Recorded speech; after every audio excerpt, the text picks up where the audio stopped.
Let me tell you something nobody warns you about. There's a kind of pain people don't talk about enough. The pain that comes not from an enemy, not from a partner, but from a friend you once called sister. Sometimes the person you trust the most is the same person God quietly protects you from. And the heartbreak doesn't come loud, it comes softly, through a conversation you never expected to hear from a stranger. This is how I found out that a decade-long friendship, one I thought was unshakable, had quietly been dying behind my back. My studio had its usual smell: burnt coffee on my desk, fresh paint drying on a half-finished canvas. But that day, the silence felt different. Heavy, familiar, yet empty. Somewhere deep inside, I could feel a drift forming between me and Tina, my longest, closest friend. We had shared everything: late-night study sessions, whispered prayers, big dreams, ridiculous laughter. You know, the kind of bond you assume life can never touch. But that day,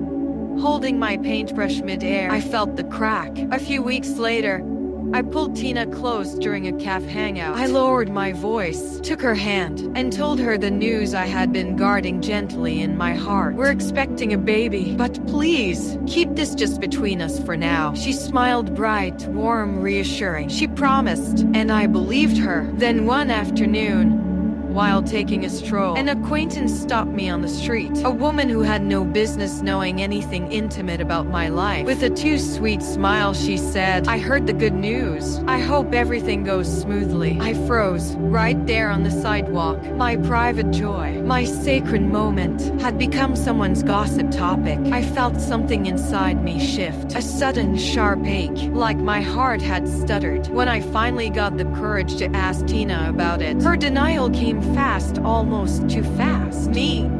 Why would I tell anyone that? You know I'd never do that. But silence has a way of revealing truth. And after days of tension, her defense cracked. "Okay, fine, I told one person, but they promised not to spread it." And then, something I will never forget spilled out. "Honestly, you always get the good things so easily. Marriage, career, now pregnancy. Do you ever stop to think how that makes me feel?" That was the moment the mask fell. The jealousy, the resentment, the silent competition. I looked at her, and I didn't recognize the woman in front of me. No apology, no remorse, just a cold shrug. And just like that, our decade of friendship ended. Later that night, sitting by my window, a soft breeze lifting the curtains, I remembered a prayer I had prayed weeks earlier. A quiet unease I couldn't place. A nudge to create space. I had dismissed it as anxiety, but now it made sense. That evening, I knelt to pray, and I heard it clearly in my spirit. This friendship would have wounded your future. I had to reveal her heart to protect yours. The tears that came weren't painful. They were freeing. This wasn't punishment. It was protection. The next morning,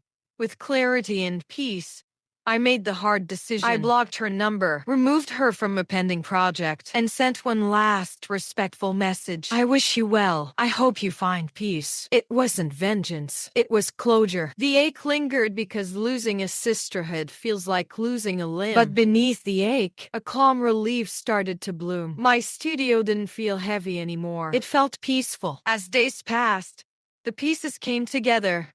The subtle put downs, the lack of genuine celebration, the need to always know my personal life first. Signs I didn't want to see, but God had seen clearly. And with that clarity came a new kind of strength, a new chapter, a quiet grace. Sometimes God allows distance not to punish, but to protect. Not to isolate you, but to secure your future. Letting go doesn't mean you lost or that you are mean and wicked. No, it means you learn to love without holding on to what could hurt you. And some friendships end because God is making room for peace, for purpose, and for the new life growing inside you, literally or spiritually. Thank you for watching. I'd love to hear your reflections, share your thoughts or takeaways in the comments. And if you want more faith-based, inspiring stories for women, make sure to subscribe so you never miss the next one.